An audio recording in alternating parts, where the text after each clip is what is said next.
Muy buenas noches, amados televidentes que nos escuchan de diferentes partes del país y de todo el mundo. Bienvenidos una vez más al programa Económicamente Hablando, donde en el día de hoy debatiremos cómo la pandemia del COVID-19 afectó al sector financiero global y responderemos algunas preguntas, tales como si hubo más deudas, menos préstamos y cómo reaccionaron los gobiernos acompañado de cuatro expertos, y aquí estaremos. Es increíble cómo la pandemia cambió todo en el sector financiero. Jorge Ellis, ¿cómo viste ese impacto inicial? Fue un golpe muy fuerte. La contracción económica afectó la capacidad de pago de empresas y hogares, aumentando la morosidad crediticia. Sectores como el turismo y el comercio minorista fueron los más golpeados. Eso forzó a los bancos a endurecer sus políticas de crédito, lo que afectó sobre todo a pequeñas y medianas empresas. ¿Crees que esto llevó a un cambio estructural? Sí, definitivamente la digitalización financiera se aceleró como nunca antes. Muchos bancos y empresas se vieron obligados a adaptarse a servicios en línea para sobrevivir, pero eso creó una brecha digital. Aquellos sin acceso a la tecnología quedaron excluidos del sistema financiero, aumentando así la desigualdad. Entonces eso fue especialmente cierto en países en desarrollo, donde las infraestructuras digital era demasiado limitada. Exacto. La pandemia amplificó las desigualdades, no solo en el acceso a la tecnología, sino también en términos económicos. Y hablando de desigualdad económica, porque eso también alteró cómo el dinero circula en la economía. Judith, ¿cómo afectó esto a la crisis en los flujos y stock económicos en el sistema de cuentas nacionales? Bueno, alteró radicalmente los flujos financieros. La incertidumbre de las personas hizo que tanto consumidores como empresas dejaran de pedir créditos, contrayendo la circulación de dinero. Además, los bancos endurecieron sus políticas crediticias, disipando los posibles impagos, lo que redujo aún más los flujos de crédito. Y esto, ¿cómo impactó a los estados económicos? Bueno, hubo un aumento en los stocks de deuda pública, ya que muchos gobiernos tomaron préstamos para financiar paquetes de estímulos. En contraste, en países de desarrollo, el ahorro precautorio creció, ya que las familias guardaban dinero por miedo a la incertidumbre. Pero en economías emergentes como nuestro país pasó lo contrario. Las familias agotaron todos sus ahorros para cubrir sus necesidades básicas, aumentando la desigualdad.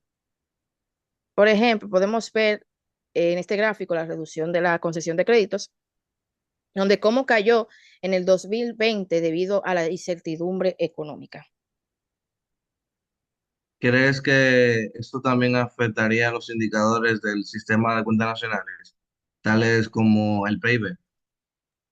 Sí, la reducción en la actividad crediticia y la caída en la inversión afectaron directamente a las cuentas de producción e ingresos.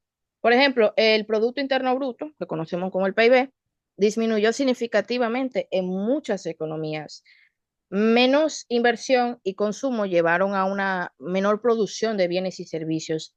Además, la renta disponible de los hogares también cayó, afectando al consumo privado, que es un componente clave del PIB. Ok, eso explicaría ya la deceleración que hubo en el crecimiento económico a nivel mundial. Sí, al haber menos ingresos, aumentó lo que fue la morosidad crediticia, creando un ciclo negativo que afectó aún más a la inversión. Sería como un efecto dominó, que menos ingreso, menos consumo, menos producción y así sucesivamente. Entonces, con la caída del PIB y la renta disponible, no solo afectaron a las empresas, sino que también tuvieron repercusiones a nivel global.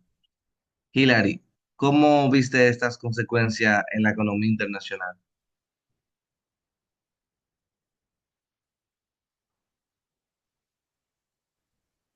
Yo voy a responder. La recesión fue global en el 2020. El PIB de Estados Unidos cayó en un 3,4%, mientras que Europa se contrajo un 6,6%. Lo más interesante fue la recuperación desigual, mientras Asia, especialmente China, se recuperó rápidamente gracias a las políticas de estímulo agresivas en Latinoamérica y África enfrentaron mayores desafíos. Entonces, eso Es tiene que ver mucho con la capacidad de implementar estímulos fiscales, porque en los países más ricos pudieron gastar más para mantener sus economías a flote. exacto. Eso generó una recuperación en forma de K, donde las economías más fuertes crecieron más rápido y las más débiles quedaron rezagadas. Hablando de estímulos fiscales, Judith, ¿cuáles fueron esas políticas más efectivas para enfrentar esta crisis? Bueno, la reducción de tasas de interés fue clave.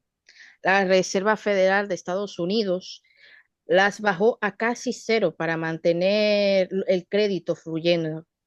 También se implementaron programas de alivio financiero, como los cheques de ayuda directa en Estados Unidos y los créditos subsidiados en Europa. Disculpe. Por ejemplo, en este gráfico, el aumento de deuda pública, donde, pero todo esto tuvo un costo, lo que fue al aumento de la deuda pública. Entonces estabilizó lo que fue la economía a corto plazo, pero dejó una carga de deuda que será difícil de manejar en el futuro.